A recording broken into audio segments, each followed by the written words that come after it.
Yes. Bila shaka umefuatilia. Umeridhishwa na kila kitu ambacho kimefikiwa kwenye mkutano? Yeah, wanachama wameamua wamekubaliana na mapendekezo ya bodi kwenye kurekebisha katiba. Basi tunategemea tutasonga mbele na zoezi litakuwa limekamilika.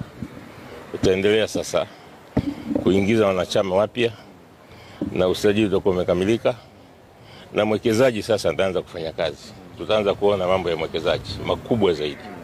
Wewe binafsi yako umeridhishwa na kila kitu ambacho kimemalizika, kwa sababu kuna baadhi ya wanachama tumeona wakilalamika mara baada ya mkutano kumalizika. Labda baadhi utaratibu hawakuelewa, kwa sababu waliulizwa kama kuna tatizo lolote. Ungea nasema mkutano kufungwa kwa itifaki ambayo ilitakiwa kufungwa, lakini marekebisho yaliwasilishwa na waliulizwa maswali na wakapiga makofi. Kwa hiyo tafsiri ya mwenyekiti wa kikao ni kwamba waliridhia yale ambayo yalikuwa yampendekezwa. Na hiyo ni njia sahihi ya kufahamu kwamba wameridhia.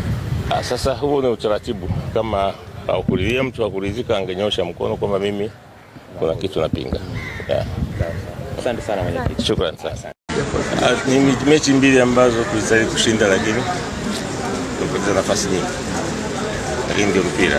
Kupoteza nafasi nyingi mwenzako kufunga, basi unafunga. Hata mechi ya away dominate kila kitu.